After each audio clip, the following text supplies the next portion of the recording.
Hello students and welcome to the lecture. So students, as we noted in the previous lecture, we have started our discussion over the national integration, right?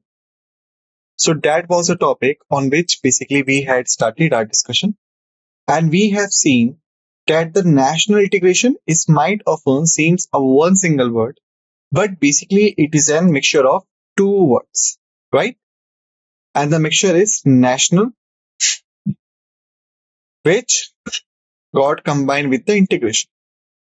It means that we are talking about bring together the different elements of the Indian society, but this bringingness will be on the national level. Got it? So that was about the national integration. And within this particular thing of the national integration, these all are the topics that we have scheduled for a discussion.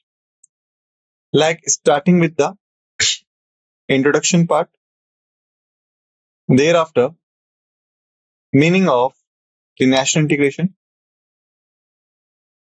thereafter, aims of national integration, thereafter, role of various factors in promoting the national integration,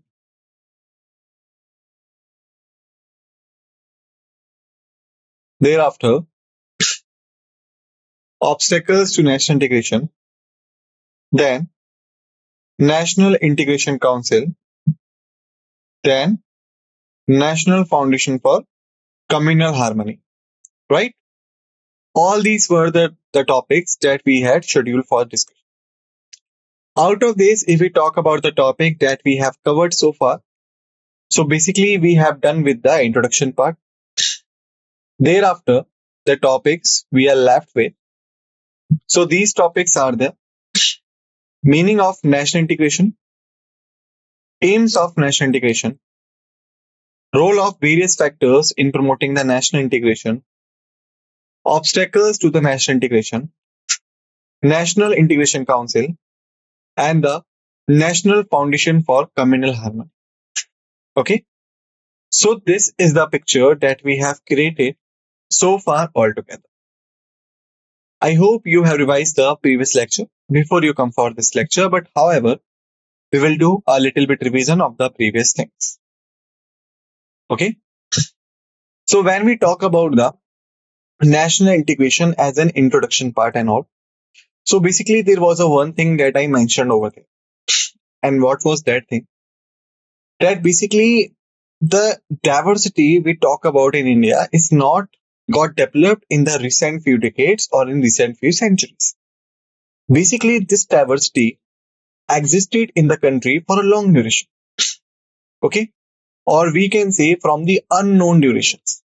Like even if we take the example of the Stone Ages, right? Like we had taken. In Stone Age, when the people were not divided into religion, language, the caste, the tribe, the race, the religion, and various other kinds of factors that we consider for the division in today's scenario, even before that, the Indians were having some diversity amongst them, right? Like if we talk about the lithic culture or the stone culture, so we had discussed in the in North India, there was a different culture. In South India, there was a different culture. Okay. So now this is a question to you. Tell me the name of the culture that was existed on that time, which I had already told you in the previous lecture. So for this, you will have 30 seconds to think an answer, then I will give you the answer. So your time is going to be start now. Just think about it. What were the two different cultures we talked about?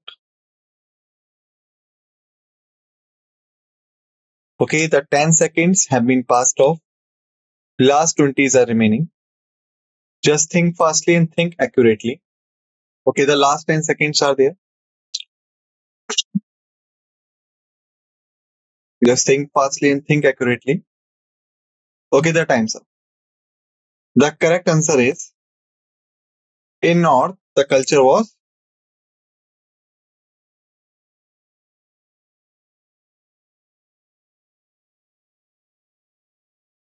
Tohan culture. In South, the culture was Madras culture. Okay. So remember this thing. So basically what I was thinking, we should revise the things because the things are also belong to our competitive exams point of view before we proceed. And what were those things? The things that we had already discussed in past of some few lectures. Okay.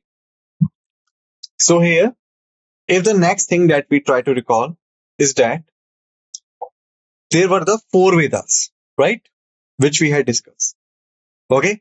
So out of which Vedas, like the four Vedas were Rig Ved, Samved, okay, Yajurved, and then Atharved, right? These Vedas were there. The question is, out of which Vedas the concept of Purushokta was there? Okay. In which of these Vedas there was a concept of Purushokta? To answer this, you have 30 seconds. Time starts now. Just think fastly and think accurately. Okay, the 10 seconds have been passed. Last 20 are remaining.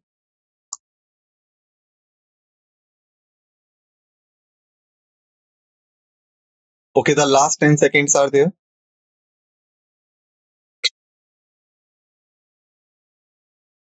Think and answer. Okay, the time's up. So the correct answer is Rig Veda.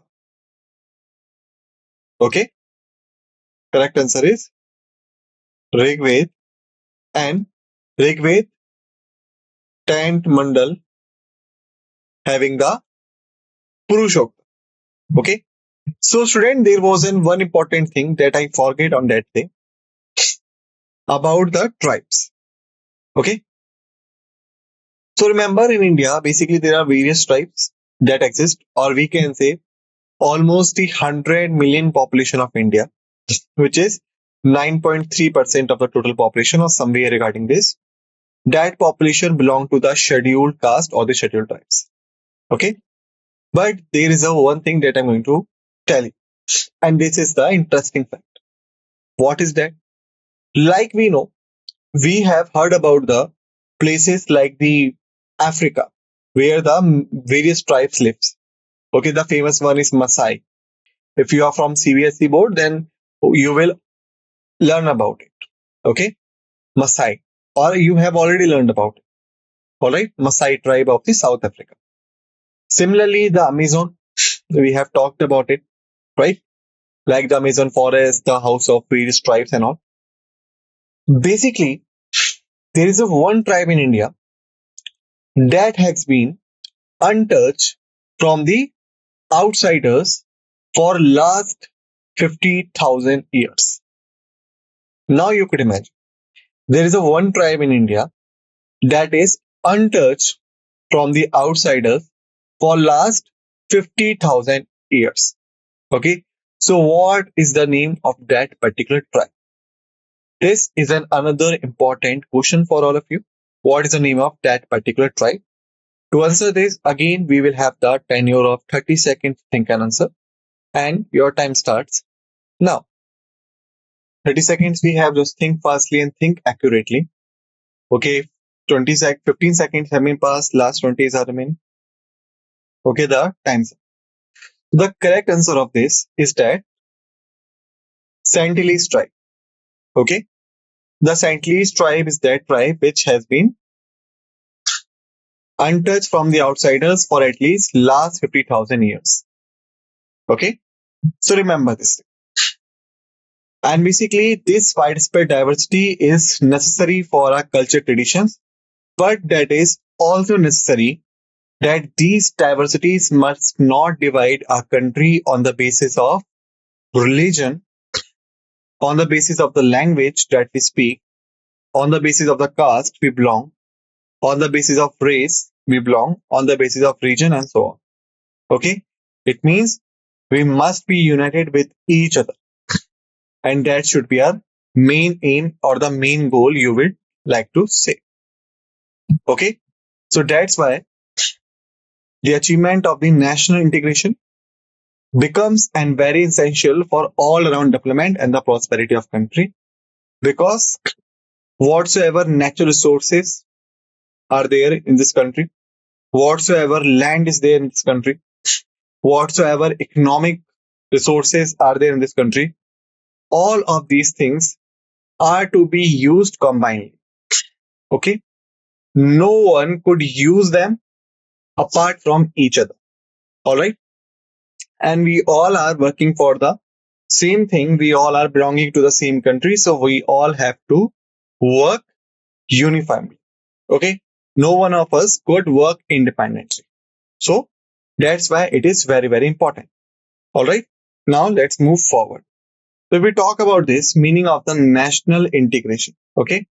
So in this meaning, basically we are going to see the definitions and the statements on national integration.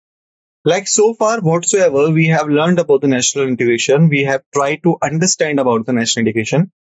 All of those things were basically based on one that thing that is known as the personal perception or the personal ability to understanding the things. Okay, whatsoever ability we have with ourselves, we employed that ability so that we could understand the maximum meaning of this national integration. But the question is, what is the actual meaning of this? Okay, and this could be understood through the various definitions and all. All right. So if we start going by these definitions that we have, so basically we will understand the professional and the diversify interpretation of the term national integration, because as I have told you, the national integration from outside might seem a one single term, but it is not. Believe me, it is not. Okay. The national integration having a widespread applications, because first we talking about the national and the integration. Okay. So this term in itself is a huge term, because integration, like we discussed, is the mixing up the particles or the articles that we have that were previously apart from each other. Like for example, we could say, like if we have X, Y, Z, A, X, Y, Z, A, B. Okay. We have these elements and then we combine them, X, Y, Z and A, B. Then this is what we called as an integration. All these were separate from each other, then they all get combined with each other, and whatsoever the new thing that will be formed, that thing will be working uniformly for the welfares of all, right? Similar thing happens in the integration. Like we have a people that belong to a different religion, who speak the different languages and the dialects. They belong to the different caste. They belong to the different tribes. Okay.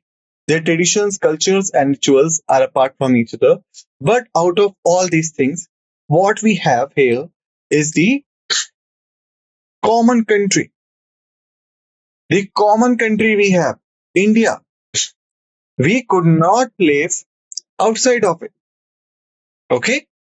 So that's why all these elements must be combined together in the common term of integration. In the common term of integration. But this integration we talking about is not at the regional level, not at the national level, state level, not at the local level, but what it's having at the national level. And when we talk about the national level, basically we are talking about 1.3 billions of people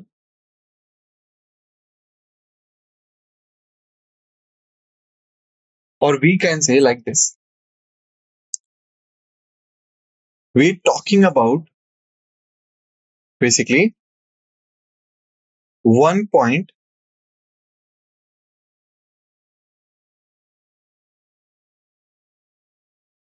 billions of peoples who are having that different religion, different language, different caste, different tribe, different race, and the different religion. All right. So now you can say this huge population that we have in our country, this huge population is divided in these areas, and these areas are further divided in, right? Like if we talk about religion, so we have the major religions like the Hinduism we have, like the Sikhism we have, like the Buddhism we have, Jainism we have, Islam we have, Christian we have, Jewish we have. Okay. But even these religions are divided. The Hindus are divided in their cultural practices, right? Islam is divided in its two major sects like the Shia and Sunni. Christians are divided into the cathedral and all. Sikhism even having some regional applications. Thereafter, Buddhism divided into the Mahayana, Hinayan, Theravada. Jainism divided into Shatambar, Digambar. Jewish divided into some other areas. So now you can see, even if we took the first term, the religion, even this is not a single term. This is having the further division in it, right? Even if we talk about the language like we discussed, suppose this is a state of Uttar Pradesh. For example, I have given you in this part, the western part, the dialect and the way of speaking Hindi will be different from its central part. And then these two will be different from eastern part, or eastern part would be different from these two parts. Okay. Like in the western part, the Khadi Boli is there. You can say the hard Hindi speaking. Then the central part, the Braj and the Khichdi dialect would be there. In the eastern part, what would be the dialogue? The dialogue would be Awadh or the Bhojpuri. So even one language is got diversified even in the one state. Okay, that's the thing. Similar things would be the caste, tribe, race, and regions. Okay, so this is the thing what I'm saying. Okay, so that's why national integration is not a simple term, because when we talk about national, we have to integrate this 1.3 billion peoples who are not just only divided into these segments that we are seeing here, but even in more of that segment, because these segments in themselves are further divided, right? So that is the thing. Now, if we talk about the definitions one by one, first definition that we could see here is that the national integration implies avoidance of the divisive movements that would balkanize the nation. So now you can see that there are the two terms used. First term is divisive movement. Second term was balkanize the nation. What is the relevancy between these two terms? So this could be understand like, have you ever gone to some apartments or buildings? Then you will see that suppose if this is the one building, okay, then this building would be divided into the certain floors, right? So this is the divisive movement. Why? Because instead of one common building, that building has been divided further. All right, like X, Y, Z. These are the 3 floors. Then 4 floors are there. Okay. Even in these floors, there will be a balconies that will further divide these buildings. Right? So that is a thing. That is a thing. Like balconization means if you ever lived in the apartment, then you know you having a particular balcony that defines your territorial area where you can walk in, where you can reside. You could not jump into the balcony of another one. Okay? It's totally up to you. If you have some other intentions, you can, but generally we do not. So these divisive movements first divide the country or the society into some segments like we have just seen. And then those segments were further divided into the small segments or the balconies. Like if that was the building, that was previously divided into the floors. Okay. Then these floors got further divided into the balconies. Right. So the floors were large, but the balconies were small. So first the entire building or the entire society would be divided into the small portions like the floors. These portions would be further divided into some more small portions that will be the balcony. And this all would be happen in presence of the attitudes that are for throughout the society. And basically, this must give preference to the national and public interest as distinct from parochial interest. Okay?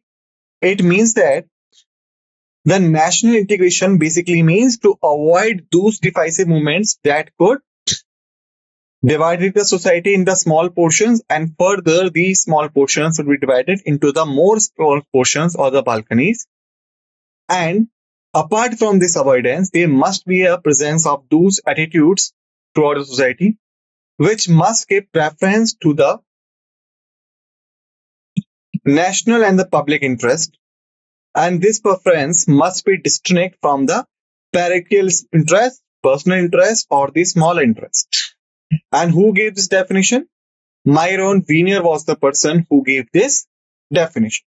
So I hope the first definition has been clear to you all, right? Now let's move to the second definition. So the second definition is the national integration is a socio-psychological. Here you can say there are the two different words that got combined together. Socio, then the psychological. Socio means the society. Psychological means the mentality. It means that this is basically a mentality of society. Okay. And also the educational process, because the education is the best way to convey the knowledge and to make the people understanding the particular thing, through which the education that is purely based or the education processes must be authenticate, through which the feeling of unity, solidarity, and cohesion must develop in the heart of the people, and also the sense of common citizenship or the feeling of loyalty to the nation must be fostered amongst them. And this definition was basically given by whom? H. A. Gunny. H. N. Gunny was the person who gave this definition. Alright. After him, then we have the another one, that national integration is not a house which could be built by the mortar and bricks. Okay. Thereafter, it is not an industrial plant too. Like you cannot say that you have some mortar, you have some bricks, and then you could make some house. Okay. The house requires a planning, right? Similar is the national integration. Like you having some policy, you having some plan, you having some intention. By using all these things, you could not make the national integration realizable in the present scenario. Even it is not an industrial plant too, which could be discussed and implemented by some experts. Like we can say, we have appointed some experts who are having some expertise in different fields. We put them together, we let them discuss and formulate a policy. Then we implemented the policy and then we achieved the goal of national integration. That is it, right? But it is not. Okay. Basically,